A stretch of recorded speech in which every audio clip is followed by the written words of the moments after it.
रही थी तो तीनों अदर जो आरोपी थे, चाहे वो अंकित दास हो या उसका ड्राइवर शेखर हो या फिर उसका जो निजी गनर लतीफ हो, जिसकी राइफल से, जिसके वेपन से उस वक्त गोली चलाई गई, वो हो, उसको तो यहाँ पर उतारा गया, लेकिन आशीष मिश्रा गाड़ी में ही बैठा रहा। इसका मतलब साफ है कि आशीष मिश्रा घटनास्थल पर नहीं था। लेकिन एसआईटी टीम सिर्फ इन्हीं गवाहों पर भरोसा नहीं कर सकती। वो चाहती है कि तमाम लोगों ने, जो लोगों ने आशीष मिश्रा को देखा है, उन लोगों से भी अब इन आरोपियों का आमना सामना कराया जाएगा, पूछताछ की जाएगी और ये साबित करने की कोशिश की जाएगी कि वाकई आशीष मिश्रा इस घटनास्थल पर था या नहीं। अभी तक की जो जांच में सामने आया है उसमें अगर पुलिस चार्जशीट दाखिल करती है तो वो सिर्फ 120 हो सकता है, साजिश रचने का आरोप हो सकता है, लेकिन 302 और 304 ए यानी कि लापरवाही से गाड़ी चलाने से किसी की मौत होने के मामले में अब तक आशीष मिश्रा के खिलाफ कोई पुख्ता साक्ष्य और सबूत तो नहीं मिला है। ऐसे में एसआईटी टीम अब साक्ष्य संकलन के लिए आगे की ओर रवाना हुई है। वहां पर पहुंचकर वो जो दंगल स्थल है वहां पर पहुंचेगी और देखने की कोशिश करेगी कि कब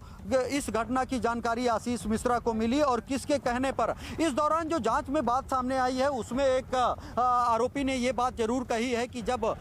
भैया मतलब आशीष मिश्रा को ये जानकारी मिली कि किसान लगातार प्रदर्शन कर रहे हैं तो उन्होंने ये बात कहा था कि चलो चलकर देखते हैं उनको, और उसके बाद लोग आगे बढ़े थे। लेकिन वो इस बात की पुष्टि नहीं कर रहा है कि वो भी आशीष मिश्रा मौके पर मौजूद थे। तो ऐसे में अभी क्योंकि ये हाई प्रोफाइल मामला है इसीलिए एसआईटी नहीं चाहती कि इसकी जांच में कोई चूक हो, क्योंकि दोनों पक्ष ही गंभीर हैं, चाहे किसानों का पक्ष हो चाहे फिर केंद्रीय मंत्री का हो। तो ऐसे में वो कोई लापरवाही नहीं बरतना चाहती और यही कारण है कि एक एक साक्ष्य, एक एक पुख्ता सबूत इकट्ठा करने के लिए आज वो यहाँ पर घटनास्थल पर पहुंची है। और अब क्राइम सीन रिक्रिएट करने के बाद वो बनबीरपुर एसआईटी टीम रवाना हुई है, जहां पर अभी आप देख सकते हैं कि आगे इस इलाके को सीज किया गया है, मीडिया को जाने की इजाजत नहीं दी गई है, भारी संख्या में पुलिस फोर्स की तैनाती की गई है। वहां पर अब ये पूछताछ की जा रही है कि आखिर आशीष मिश्रा कहां था। उस दौरान आशीष मिश्रा बताएगा कि वो दंगल स्थल पर था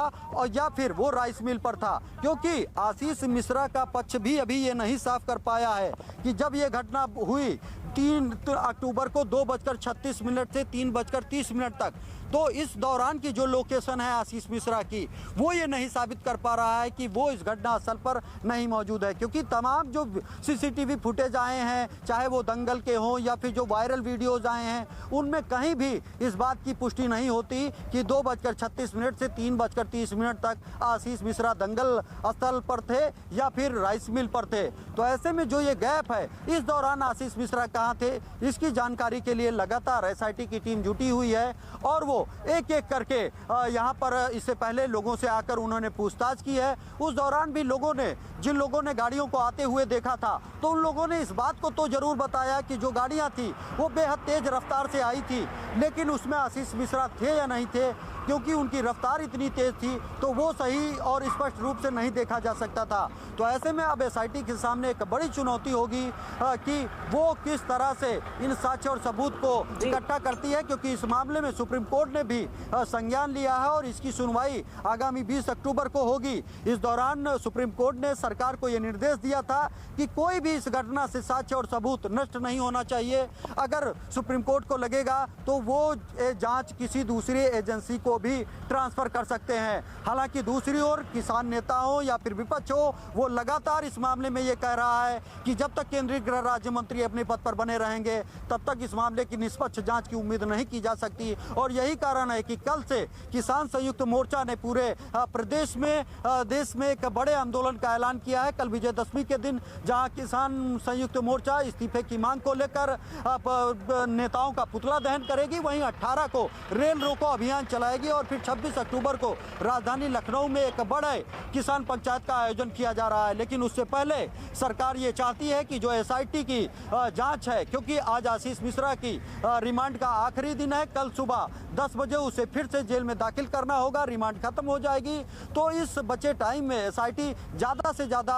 पूछताछ कर एविडेंस इकट्ठा करके ये एक रिपोर्ट फाइल करेगी और फिर उस तलाश में जुटी हुई है एसआईटी की टीम और लगातार हर एंगल से भी कदम बढ़ाती हुई एसआईटी की पूरी टीम नजर आ रही है। लेकिन सवाल यही है कि जब वीडियोस के जरिए ये साबित नहीं हो पा रहा है कि उस वक्त, घटना के वक्त आशीष मिश्रा मौजूद थे या नहीं थे, तो क्या ये मानकर चला जाए कि ये राहत की खबर उनके लिए हो सकती है? क्योंकि ना तो एसआईटी ये दावा कर पा रही है, ना ही आशीष मिश्र ये बता पा रहे हैं कि 2:40 और 3:30 बजे के बीच वो कहां पर थे, भले ही ये कह रहे हो कि दंगल के कार्यक्रम में वो शिरकत करने के लिए मौजूद थे।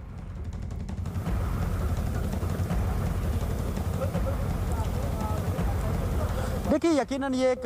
बड़ी राहत की खबर है और यही कारण है कि आपने देखा कि जब वो क्राइम सीन के लिए आशीष मिश्रा यहाँ पर पहुँचा तो उसके चेहरे पे किसी भी तरह की शिकन नहीं थी। और उसके जो वकील हैं, वकीलों का एक पूरा पैनल भी लगातार आशीष मिश्रा के साथ मौजूद है। और हमने जब बात की उनके वकील अवधेश सिंह से तो उनका भी साफ कहना था कि आशीष मिश्रा घटनास्थल के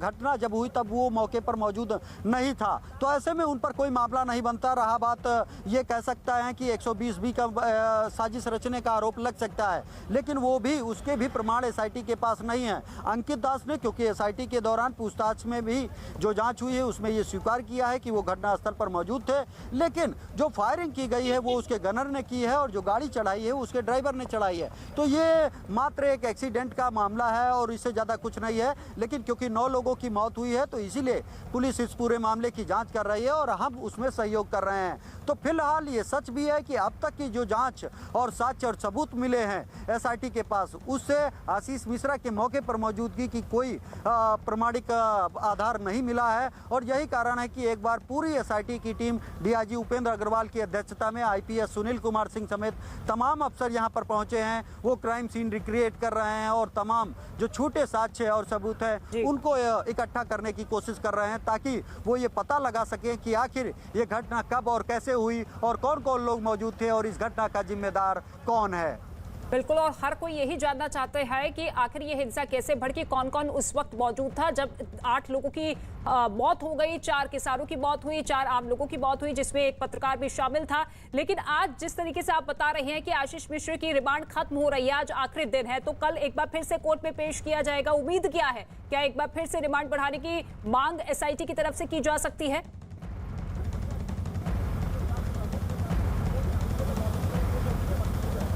देखिए, यकीनन अगर एसआईटी को आज कल सुबह 10 बजे तक का वक्त है, क्योंकि जो पुलिस कस्टडी रिमांड है वो 12 अक्टूबर को सुबह 10 बजे से 15 अक्टूबर की सुबह 10 बजे तक दी गई थी। तो कल एक बार सुबह 10 बजे फिर से आशीष मिश्रा का मेडिकल कराकर उसको जेल में दाखिल कराना होगा। ऐसे में अगर एसआईटी के पास कोई पुख्ता साक्ष्य और सबूत कुछ और मिलता है तो उसके आधार पर एक बार फिर एसआईटी सीजेएम कोर्ट में ये अपील कर सकती है कि हमारे पास इनके खिलाफ ये पुख्ता साक्ष्य और प्रमाण मिले हैं जिसके आधार पर हम इनसे और पूछताछ करना चाहते हैं, तो उसके लिए पीसीआर पुलिस कस्टडी रिमांड के लिए अर्जी दाखिल कर सकती है। लेकिन ये देखना होगा कि कल सुबह 10 बजे तक, उससे पहले एसआईटी ये चाहती है, क्योंकि जितने 4 आरोपी हैं उनको अब यहाँ से ले जाकर आमने सामने बिठाया जाएगा, उनसे पूछताछ की जाएगी और फिर इनके बयानों को मिलाया जाएगा कि कहीं इनके बयानों में कोई अंतर तो नहीं है, जो ये कहानी बता रहे हैं वो दूसरी तो नहीं है, और तमाम जो साक्ष्य सबूत और जो वीडियो वायरल बता रहे हैं वो इनको रिलेट करते हैं या नहीं करते हैं, या फिर ये एसआईटी को गुमराह कर रहे हैं। तो अब देखना होगा कि कल एसआईटी की अब